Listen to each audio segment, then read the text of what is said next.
In the world of power, leaders like Kim Jong-Un make headlines for their ruthless dictatorships.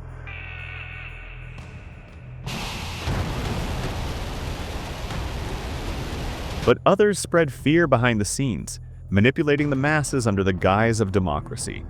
Today, we uncover the most dangerous leaders in history. People whose rule was defined by terror, manipulation, and sheer brutality. Following weeks of ferocious fighting, marking the end of ISIS as a territorial force. They left behind a trail of chaos and fear that shaped entire nations. Viktor Orbán. Viktor Orbán isn't your typical authoritarian leader. He's been in power for over a decade, and while he's managed to stay popular with many, his leadership style is still a little concerning. Orbán is the Prime Minister of Hungary, and while he talks a lot about defending the country's national identity and sovereignty, his actions show that democracy under his rule is slowly being replaced with something that looks more like dictatorship. Ez a súlyos döntés vár most Magyarországra. Azt javaslom, hogy a válaszunk legyen olyan világos és egyértelmű, mint 1956-ban volt. What's truly alarming is how he started off looking like just another regular politician, but turned into something completely different just a few years down the line.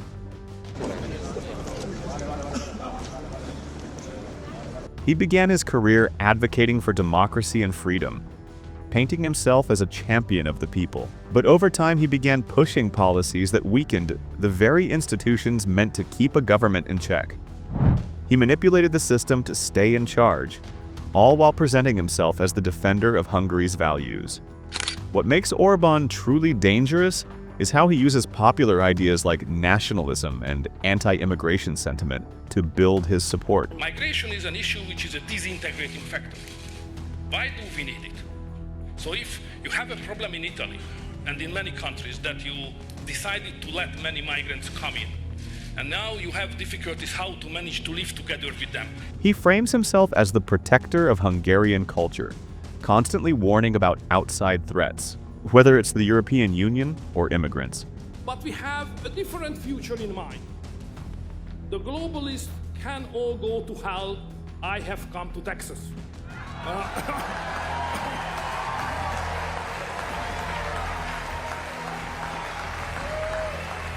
By doing this, he creates the illusion that people must choose between him and everything that threatens their way of life. But instead of using his power to truly protect Hungary's democracy, he's been quietly chipping away at it. One of the most troubling aspects of Orbán's rule is how he's used his position to attack Hungary's democracy from the inside. He's made changes to the law that weaken the judicial system and make it easier to control the media. His government has passed laws that allow them to shut down critics and crack down on organizations that don't agree with him. Orbán doesn't just take over everything all at once. He does it piece by piece, carefully ensuring that even when people don't always agree with him, he still looks like he has the support of the people. It's all part of his clever strategy. He makes sure that anyone who disagrees with him is treated as an enemy of the state. His government has labeled independent groups as foreign agents and tried to silence them by cutting off their funding. He's also limited what the media can say, making it harder for the public to get a full picture of what's really going on. The real problem with Orbán is how he sells these changes to the public. A brewing showdown between Hungary and the EU is reaching a breaking point, with migration policy and the rule of law at the center of the conflict. He convinces people that he's acting in their best interests, that he's protecting the country from forces that would weaken it. But in reality, he's building a system where his power goes unchecked, and anyone who disagrees with him risks being completely shut out. Orbán has turned Hungary into a place where democracy is no longer the priority. Instead, it's all about him and his control. Orbán's plan may have kept him in power for over a decade, but his methods raise an important question. How do other world leaders manipulate their political environments? He's just one example of how power can be used in ways that make it almost impossible to escape. And that is what makes him so dangerous. There's another leader whose rise to power could teach us even more about the dangerous ways leaders can bend the system to their will. Xi Jinping. Xi Jinping's rise to power has reshaped China into a force that threatens global stability. Xi Jinping has secured his place as China's most powerful and long-serving president since the revolutionary leader Mao Zedong, with his regime growing more dangerous by the day. Sophie Luo Shengchun, a Chinese refugee now living in the United States, has lived through the horrors of both Mao's China and the present-day tyranny under Xi. Her husband, Ding Jiaxi, a human rights lawyer, was arrested and sentenced to 12 years in prison for simply advocating on behalf of migrant workers because his actions challenged Xi's absolute rule. 谁妄想这样干? Sophie, who endured the brutality of Mao's Cultural Revolution, now fights to expose the oppression under Xi, boldly calling him a dictator worse than Mao himself. I just wish Chinese people do not live in a covered life. I wish the 防火墙, the wall, the firewall can be taken away, that people can know the truth inside China and outside China. As a child during the Cultural Revolution, Sophie nearly starved to death after her father was labeled a rightist and sent to the remote forests of southern China.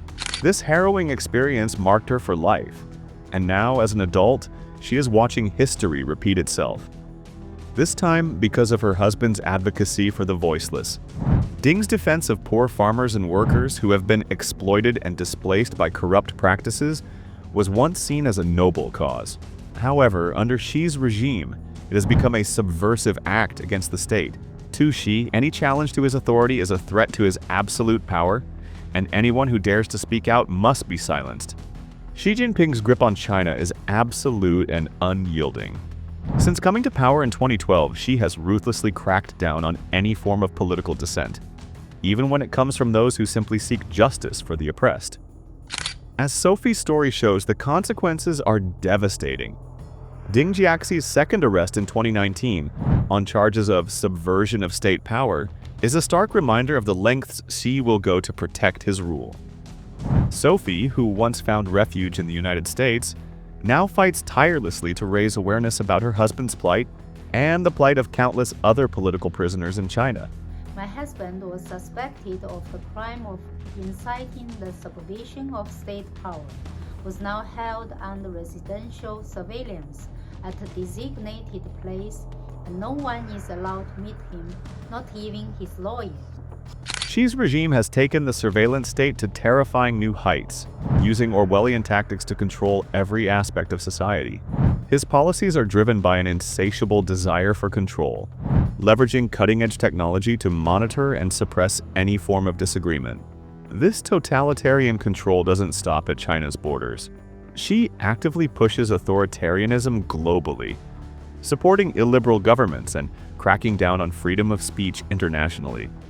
From human rights abuses, such as the treatment of Uyghur Muslims in Xinjiang, to oppressive policies in Hong Kong, Xi is reshaping China into a superpower that directly threatens the democratic ideals of the West. According to the police officer, he said that my brother had a sensitive book which was banned by the government.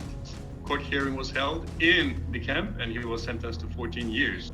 But Xi's power doesn't just threaten those inside China. It has consequences that ripple across the entire world. European leaders, still clinging to outdated ideas of engagement through trade, fail to recognize the growing menace posed by Xi's authoritarianism. While European capitals remain paralyzed by the fear of upsetting China's economic interests, Xi continues to push China into an aggressive geopolitical stance, steadily undermining democratic values across the globe. As China's influence expands, the world is left to reckon with the long-term implications of a regime determined to dominate, control, and reshape global politics in its own image. Xi Jinping's China is no longer just a nation looking to join the global order. It seeks to rewrite the rules entirely to serve its own interests. His actions are a direct challenge to the values of freedom, democracy, and human rights. But Xi isn't alone in using power and oppression to reshape global affairs to his will. Anders Behring Breivik. Breivik isn't just a criminal, he's a symbol of the dark side of modern far-right extremism. What happened on July the 22nd, 2011 brought Norway to a standstill and shocked the whole of Europe. 77 people murdered with deadly precision and with extraordinary malice. In 2011, he carried out one of the deadliest attacks in Norwegian history, killing 77 people in Oslo and on the island of Utøya. But what made this attack even worse was the twisted reason behind it. In his manifesto 2083, a European Declaration of Independence, Breivik portrayed Muslims as invaders of Europe, claiming there was a cultural invasion that had to be stopped at all costs. His views were built on a foundation of anti-Muslim and anti-immigrant hatred, and he believed violence was the only way to protect Europe's so-called cultural identity. 8 people were killed, hundreds more were injured. But as emergency services were still scrambling to cope with that carnage, Breivik had embarked on an even worse outrage. The attacks themselves were horrific. First, a car bomb in Oslo killed 8 people, creating chaos and fear.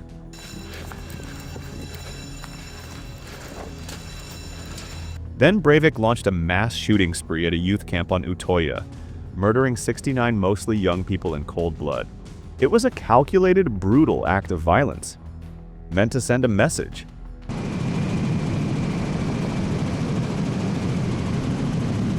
He wasn't just trying to kill, he was trying to make a statement. And it worked. His manifesto went viral, and even though he acted alone, the influence of his ideas spread fast. His most dangerous trait isn't just the massacre he committed, it's how his message continues to resonate with other extremists. His manifesto has been cited by countless far-right groups and lone wolf terrorists as a blueprint for action. The idea of defending European culture by force didn't die with him. It spread, giving rise to more violence in the name of nationalism and white supremacy. What makes Breivik particularly dangerous is how he made violence seem like a logical response to political and cultural threats. He used his ideology to justify killing innocent people, framing it as a necessary evil in the fight for the future of Europe. This kind of rhetoric fuels further acts of violence, perpetuating a cycle of fear, hatred, and terror. Breivik didn't just carry out a massacre, he planted a seed. His violent ideas have given others the justification to carry out similar acts of terror, all while claiming they're protecting their culture from destruction. It's an ideology that feeds on fear, division, and a rejection of diversity. One that, even though it was carried out by a single individual, has left far-reaching consequences in its wake. The real danger of Breivik isn't just in the attack itself, it's in how his ideas continue to inspire others. He may have acted alone, but the ripple effects of his actions are still being felt across the world. And as we'll see next, this kind of extremist thinking isn't confined to Europe. Its influence is spreading globally, fueling violence in ways we've only just begun to understand. Abu Bakr al-Baghdadi. ISIS. As the leader of ISIS, Abu Bakr al-Baghdadi's name is synonymous with terror. He didn't just orchestrate one of the most brutal terrorist organizations in modern history, he aimed to establish a global caliphate through violence, forced conversions, and pure terror. Violence was central to al-Baghdadi's rise to power. In 2014, ISIS declared the establishment of a new caliphate after seizing large portions of Syria and Iraq under his command. The goal of this conflict wasn't just about geopolitical power, it was about reshaping the Middle East and beyond, according to a rigid interpretation of Islamic law. Under al-Baghdadi's leadership, ISIS was responsible for some of the most heinous acts of terror in recent memory. One of these was the 2015 Paris attacks, a coordinated assault that left more than 130 people dead and shocked the world.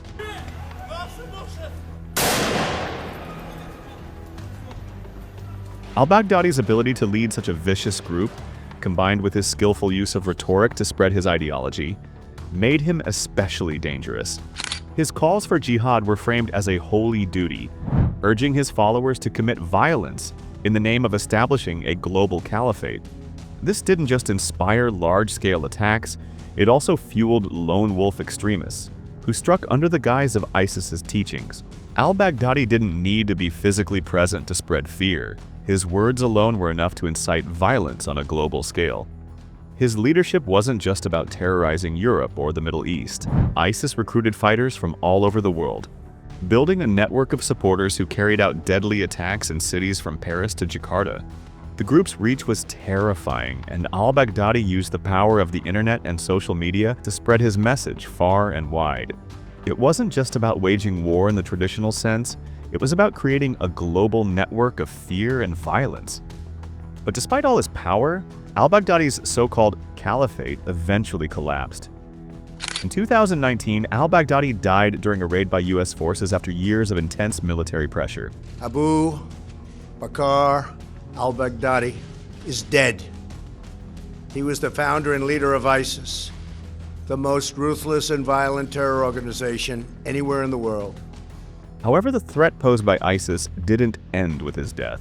His extremist ideology still fuels violent movements across the globe. Al-Baghdadi may be dead, but terrorists are still motivated by the chaos and fear he created. His legacy reminds us that when radical ideologies find willing followers, they can become extremely dangerous. His campaign for a global caliphate didn't end with ISIS. It started a wave of extremism that still hasn't been fully contained.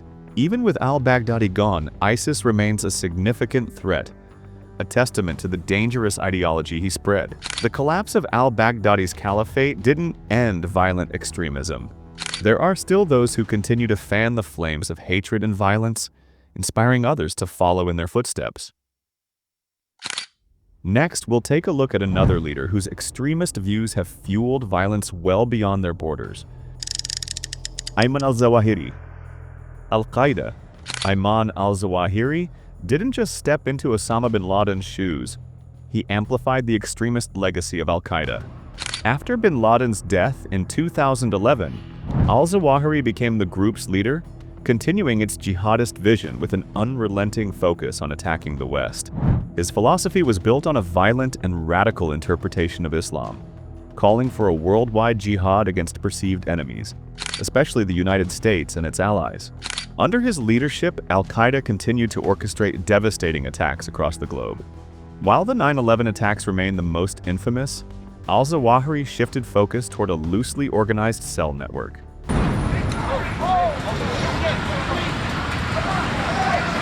This network carried out smaller yet equally lethal operations, assaults, shootings, and bombings, targeting regions across the Middle East, Africa, and beyond. What made al-Zawahiri even more dangerous was his talent for recruiting and radicalizing individuals through propaganda.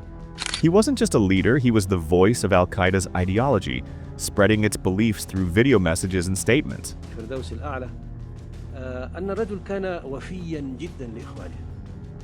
His words urged followers to commit violent jihad, portraying the West as the ultimate enemy. And thanks to global media and online platforms, his message of hate reached even further. But al-Zawahiri's true influence didn't lie solely in the attacks he orchestrated.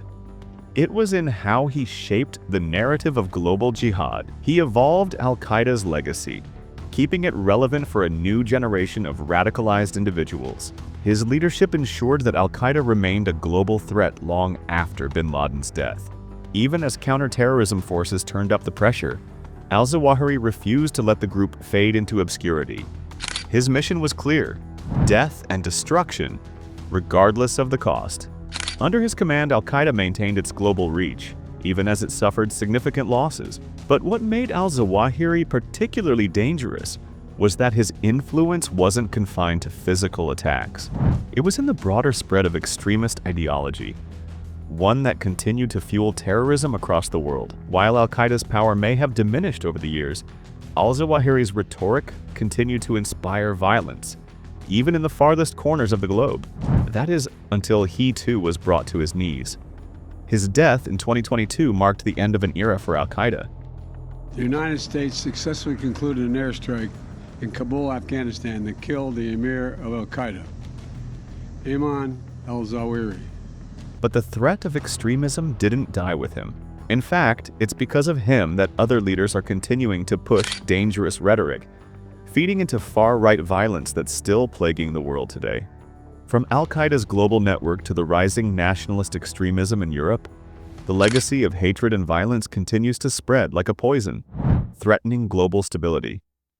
Next, we'll look at a leader whose words are influencing violent far-right movements in the West. Jean-Marie Le Pen.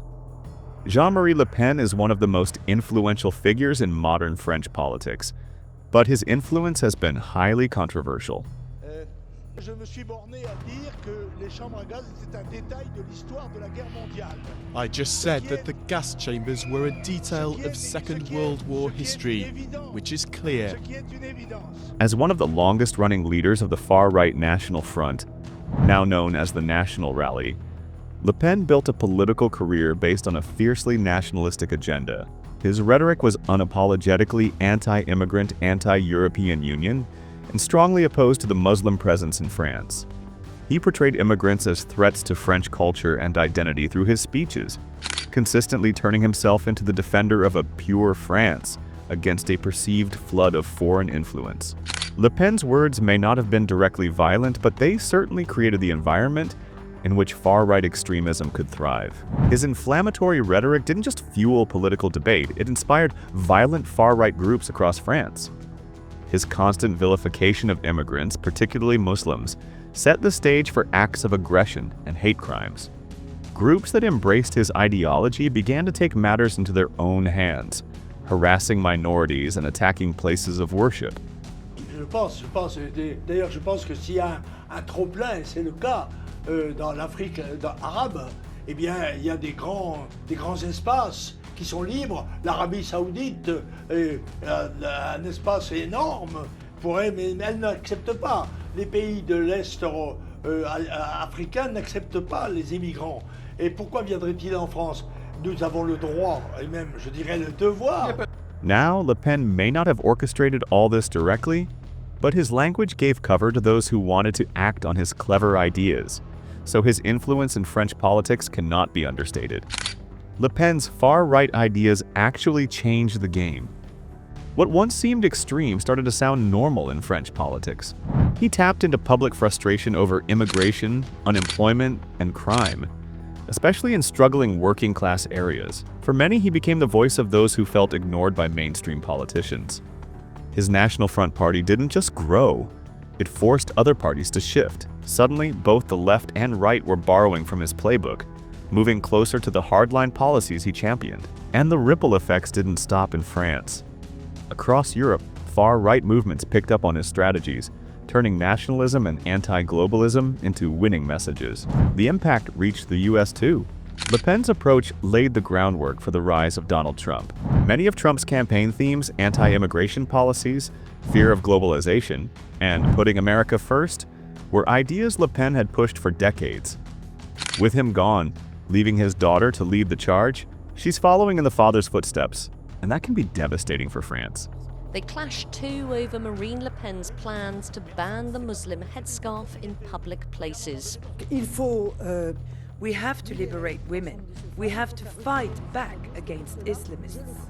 Trump's first presidential election win didn't just change America's political direction. It fueled a global far-right surge influencing politics in Europe, Brazil, and beyond. Le Pen never won the presidency himself, but his influence reshaped politics worldwide. And yet, his story is only part of the bigger picture. Up next, we'll look at a leader who turned far-right rhetoric into action, transforming not just one nation, but the entire political landscape. Stay tuned. Vladimir Putin. Угрозы в адрес нашей страны, нашего народа. На Западе не только говорят о планах по организации поставок в Украине. Vladimir Putin's rise to power in Russia marked the return of a strong nationalist, authoritarian regime that has dramatically changed Russia's political landscape and its role in the world. As president, Putin has built his image as the protector of Russian sovereignty, positioning himself as a direct challenge to the West, especially the United States and Europe. His policies have remained consistently nationalistic, driven by the belief that Russia must reclaim its former imperial glory and safeguard its cultural and geopolitical interests at any cost. Putin's worldview is shaped by a deep sense of Russian exceptionalism and a strong fear of Western influence. This mindset has led to a foreign policy that is both aggressive and expansionist. He openly sought territorial expansion in Ukraine, including the annexation of Crimea in 2014, and has supported violent actions in eastern Ukraine, where Russian-backed separatists continue to fight. Of households were left without power after Russia conducted a massive attack against Ukraine's energy infrastructure, firing nearly 200 missiles and drones. Putin has also backed the brutal Syrian regime of Bashar al-Assad, drawing widespread international condemnation. Russian forces have provided critical military support, helping to crush opposition and escalate the violence. Putin's involvement in these conflicts has resulted in significant civilian casualties and a wider destabilization of global security. But Putin's aggression isn't limited to foreign policy. Domestically, his regime has relentlessly targeted political opponents, independent media, and civil society. High-profile critics like opposition leader Alexei Navalny have faced imprisonment, poisoning, and brutal repression. Putin has worked tirelessly to silence any dissent, consolidating his power and ensuring that no challenge to his rule is tolerated. Putin's influence extends beyond Russia's borders. О том, что нашим, так сказать, западным партнерам можно дать последний шанс. His actions and rhetoric have inspired far-right movements across Europe, fueling a rise in nationalist anti-immigrant politics.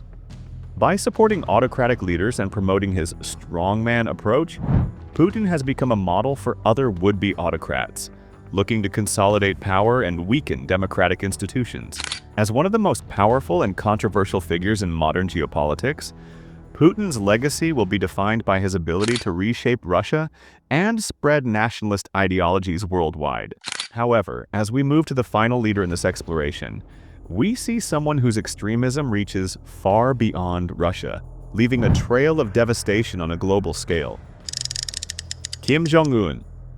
Kim Jong-un's rule over North Korea is built on absolute power, secrecy, and violence. As the third leader of the Kim dynasty, he has kept the regime's ruthless hold on the country, using oppression, fear, and brutality to maintain control. Under his leadership, North Korea has continued to pursue nuclear militarization while tightening his grip over the population, punishing any dissent with imprisonment or execution. Kim's use of violence goes well beyond North Korea's borders. His nuclear ambitions and aggressive rhetoric have strained international relations, pushing the world to the edge of conflict. With each missile test and every threat, he strengthens his image as a leader willing to sacrifice everything to protect his regime. His rule is a prime example of how fear and violence can be used to control a nation and influence global politics. While Kim Jong-un's reign is a striking example of violent extremism, he is not alone in using such tactics.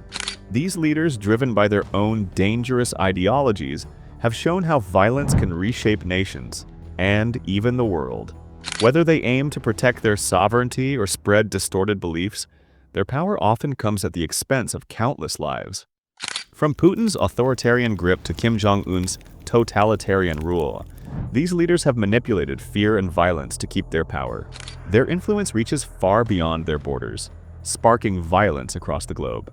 Their leadership reminds us of the dangerous power of extremism and the devastating consequences when it goes unchecked. Through fear, they dominate. Through dominance, they fuel violence. As we've seen, these leaders haven't just shaped the nations they control, they've reshaped the global stage. They are prime examples of how easily power can be abused and how far-reaching its effects can be. But what happens when the violence and extremism we've seen from these leaders spreads even further? Can we stop it before it's too late?